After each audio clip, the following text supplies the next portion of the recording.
we are talking about irregular periods, I would like to tell everybody that let's take irregular periods. There is a woman who's getting periods every 35 to 40 days. Sometimes her periods are also delayed by 40-45 days. So this is the bracket we are talking about. In irregular periods, when we're talking, so irregular period is a symptom which is indicating that there is something imbalanced inside the body. There is something off inside the body, which is not letting your body maintain regularity as it should. So irregular periods also branch out into two ways in the method of symptomatology, where right from menarche is the time when the first time you get your periods. Right from menarche, on and off, you have been a woman who has been experiencing irregular periods. It could be every period. It could be every third or fourth month my period becomes irregular. Or it could be 5-6 periods in a year are irregular and remaining 4 are like normal. Or you could be someone who has had very regular menses and suddenly since past 3 months or 6 months you are experiencing irregular periods. So the symptomatology gives us quite a bit of an idea that what kind of irregularity are we looking at. Now, what are the most common causes? Coming back to your question.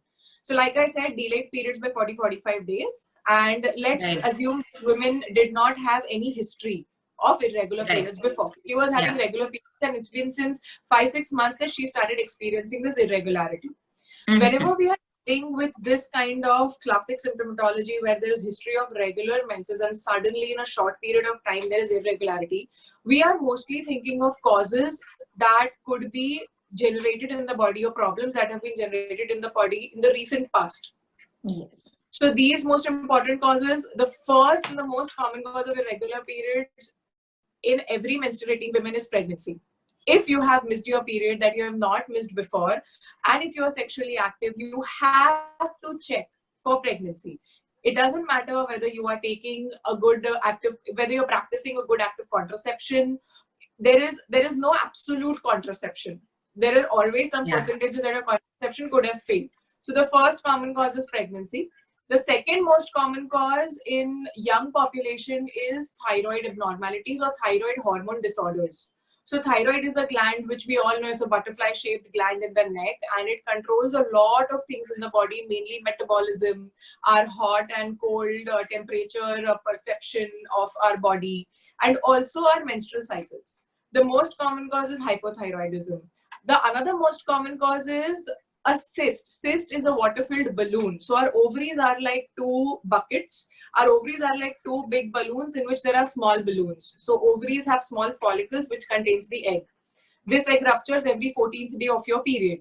Now there could be a situation where due to some odd reason, this follicle which was forming, this balloon which was harboring a good egg did not rupture. Because of some temporary hormonal imbalance here and there, it couldn't release the egg and it became a cyst. So the second most common cause is a simple residual, because it's the residual cyst of the previous ovary, which sits in the ovary and is not letting your period come. That is the second most common cause. Other causes which are there, I can see the third most common cause would be prolactin hormone imbalances. So there is a hormone known as prolactin, which is actually a part of our body. Whenever a mother is breastfeeding, it's the prolactin hormone that comes into play. So sometimes it's also known as, loosely known as the stress hormone of the women's body. So whenever there is a sudden change in your sleep pattern, a sudden change, you have taken up a new exercise or you are trying a new fitness regime, your geographical location has changed, you are maybe appearing for an exam or you have just started a job, and the emotional, mental and physical demands have suddenly changed from what it was before to what it is now. In these few instances, your prolactin can shoot up. And if the prolactin shoots up, also it can cause irregular periods. Now, all these problems, they are very recent. And this is the reason why your absolutely regular history of menses has become irregular. There is also another hormone known as cortisol. So cortisol is basically, it needs many months of very high level of cortisol to cause problems. So period problems will, if you have a cortisol hormone problem, there will be a bucket of symptoms that will be coming before you actually start facing irregular periods. And another reason of irregular periods, I am not very sure what is the most common percentage that it is seen, but if I'm talking about teenagers to early 20s, is eating disorders. Anorexia nervosa, bulimia, and in the recent past, we have also come up with a new heading of disorders, binge eating disorders, BED disorders. So eating disorders also, though the mechanism by which they cause irregular periods is very different in all three disorders, but eating disorders also cause your irregular periods. Now coming to the second branch, where right from menarche or the woman is acquainted with irregular periods. Like she's not worried. If her one period goes beyond 40-45 days, she's comfortable कि yeah, one odd period हो जाता है आगे पीछे आ जाएंगे. इसके बाद में मेरे तो हर 4th-5th month के period irregular होते हैं. So then here we would like to address PCOD. Now PCOD is not the term used anymore. We use polycystic ovarian syndrome.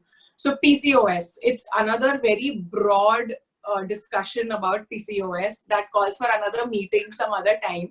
So PCOS is another reason, most common reason in women for irregular menses of reproductive age group.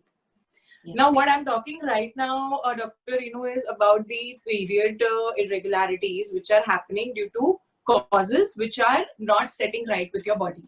But there are a few phases in our life where irregular periods is physiological. It is happening naturally. It's a part of a process which will probably become normal later.